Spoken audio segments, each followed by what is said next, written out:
à tous, bienvenue sur Monaco Info. Un large volet culturel sera développé dans cette édition, mais avant, voici les titres. Pour commencer ce journal, direction la Villa Saubert pour y découvrir une technique issue de la science. Nous parlerons d'un nouveau salon Art Monte-Carlo qui a été présenté à la presse ce mardi. Et nous terminerons avec la construction de vélos à assistance électrique au lycée technique et hôtelier de Monaco. Comme je vous le disais dans les titres, dans le cadre de l'exposition Les coulisses du musée d'art de Monaco, un artiste utilise une technique issue de la science. Il dessine avec les yeux. Les explications de Dominique Poulain. Quand l'art accompagne la révolution numérique. Passionné de dessin classique et expérimental, Michel Paysan et son équipe se sont installés à la Villa Saubert pour y faire découvrir la Portrait Factory, un atelier de dessin numérique. L'artiste a en effet mis au point l'eye tracking, c'est-à-dire qu'il utilise son ordinateur rien qu'avec les yeux. Avec cette technologie, le regard remplace les mains et la souris devant une interface numérique. L'artiste peut ainsi réaliser des portraits à partir de modèles vivants par le simple mouvement de son regard. C'est un dispositif qui permet de transformer le mouvement du regard en dessin au crayon sur papier. C'est-à-dire que là, si j'étais équipé de ce qu'on appelle un eye tracker, c'est-à-dire un petit appareil de captation oculaire, des petites caméras tournées vers les yeux qui enregistrent les micro-oscillations des yeux, avec la rapidité de l'œil, je pourrais, tout en parlant avec vous et en bougeant les yeux d'une manière un peu bizarroïde, tracer votre portrait en moins d'une minute. Avec l'aide de l'eye tracker, Michel Paysan peut donc dessiner, mais il peut aussi peindre, sculpter, créer des architectures ou encore composer de la musique uniquement avec le mouvement des yeux. L'intérêt pour un scientifique, évidemment, principalement, c'est de développer de l'applicatif en milieu hospitalier. Et les fabricants d'eye tracker, sur les parties les plus innovantes, de mon point de vue, se passent en milieu hospitalier. L'idée du futur, c'est d'utiliser ce qu'on appelle l'œil outil, c'est-à-dire que de se servir de l'œil pour différentes fonctionnalités. Et moi, je m'en sers pour dessiner, mais on peut, comme je vous l'ai montré dans la publication là, que j'ai faite, on peut peindre, si on couple le mouvement de l'œil à une palette graphique sur un écran en activant des fonctionnalités, mais on peut aussi bien, comme je le fais, écrire de la musique, on peut interpréter de la musique, c'est-à-dire utiliser l'œil comme un instrument, et le sonoriser. Donc tout est possible à partir de ce mouvement de l'œil. L'eye tracking est une véritable révolution. Il pourrait permettre à des personnes handicapées d'interagir avec un ordinateur. À terme, cette technologie pourrait aussi permettre aux smartphones et tablettes d'être contrôlés par le regard. Dans le reste de l'actualité, sachez que le cycle de conférences de la Fondation Prince-Pierre se poursuit. Ce lundi, Francis Bacon sera à l'honneur au Théâtre des Variétés.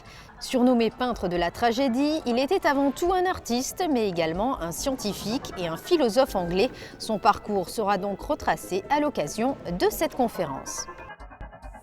Direction Fontvieille à présent pour y découvrir une flash mob dans le cadre du Festival du Printemps des Arts. La manifestation était organisée par une trentaine d'élèves de l'Académie Régnier 3 au programme Farandole de l'Arlésienne de Bizet. Vous le voyez sur ces images.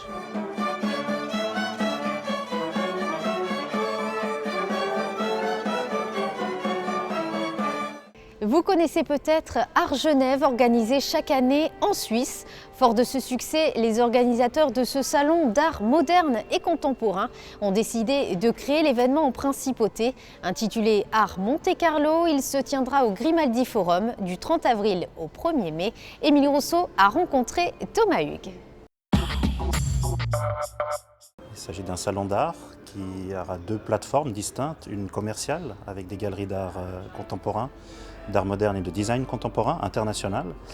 Il y en aura 35. Ces galeries ont passé un concours pour exposer à Art Monte-Carlo.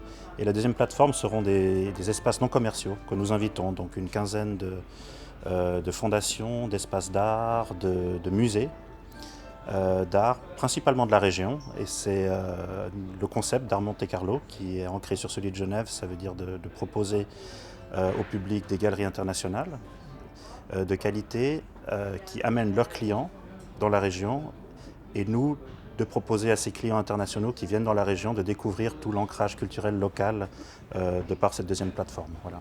Pourquoi avoir décidé d'organiser ce salon à Monaco alors qu'il existe déjà à Genève ? Alors, nous avons été motivés par des galeries qui ont fait l'expérience d'Art Genève qui a commencé en 2012, donc nous avons fêté nos 5 ans cette année en janvier. Une motivation de la part des galeries, mais aussi des visiteurs, des amateurs d'art, des collectionneurs d'art qui sont venus nous voir et qui nous ont dit, qui connaissaient la région, que je ne connaissais pas, et qui nous ont dit que le concept singulier, voilà, d'un salon à taille restreinte, très qualitatif, avec d'un côté une plateforme commerciale et de l'autre côté une sorte de mini-biennale, pourrait avoir sa place sur la Côte d'Azur et en particulier à Monaco.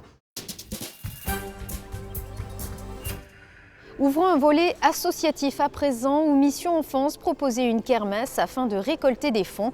L'occasion de rappeler que l'association est un opérateur terrain spécialisé dans l'assistance et l'aide scolaire aux enfants démunis.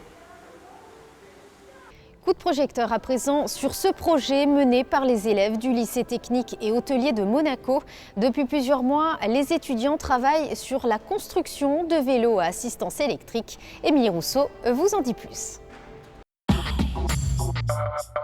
D'apparence, ce vélo est tout à fait normal et pourtant quelque chose le différencie des vélos dits classiques. C'est cette petite batterie qui permet une assistance électrique au pédalage. Conçu par des élèves de seconde et de première de la section industrielle du lycée technique et hôtelier de Monaco et des SECPA, ce projet vient d'être présenté aux différents partenaires. La compagnie des autobus de Monaco a par exemple fourni 2 cadres en bambou. L'utilisation de ce matériel est d'ailleurs une grande première, une innovation dans le domaine des énergies renouvelables. C'est un projet effectivement qui se voulait attrayant et ludique pour les élèves, bien entendu, mais sur le fond, qui permettent donc à nos élèves de travailler, de concevoir, de réaliser ce type de véhicule pour s'approprier la technique professionnelle, puisque c'est un sujet qui est en fort développement. À court moyen terme, on le voit particulièrement en principauté, ce sont des véhicules qui vont inonder nos rues et c'est un bien. Donc dans ce sens, nos élèves donc seront formés pour intervenir sur ces véhicules, poser des diagnostics, les réparer, voire éventuellement intervenir sur des modifications. Initier ces élèves aux nouvelles technologies pour les préparer à ce secteur d'activité en plein développement, tel est le but de ce projet. Une qualification synonyme de valeur ajoutée pour leur carrière et ça, les étudiants en sont bien conscients. C'est une chance et ça nous fait plaisir parce que c'est une nouvelle technologie qui va beaucoup se développer durant ces nouvelles années et ça nous fait plaisir. L'élaboration de vélos à assistance électrique est un projet qui se veut pérenne. En effet, à terme, le travail de ces jeunes étudiants devrait être présenté à la prochaine exposition internationale à Astana, au Kazakhstan. Et pourquoi pas, par la suite, collaborer avec des dispensaires africains soutenus par la principauté pour les fournir en vélos à assistance électrique. Et voici à présent les prévisions météo pour ces prochains jours. Découvrez la météo avec Eclectic, Galerie, Interior Design, Art and Gifts. Jeudi, prolongement d'un temps maussade avec des températures qui iront de 9 à 14 degrés. Vendredi, nette amélioration avec de belles apparitions du soleil et une maximale de 15 degrés. Samedi, du soleil au programme et un thermomètre assez agréable pour la saison. Et enfin dimanche, un ciel bleu au programme avec des températures allant de 9 à 14 degrés. Vous avez découvert la météo avec Eclectic, Galerie, Interior Design, Art and Gifts. C'est la fin de cette édition, merci de l'avoir suivi. À présent, partez sur la route des Mimosas avec Christine Datomel. À très bientôt sur Monaco Info.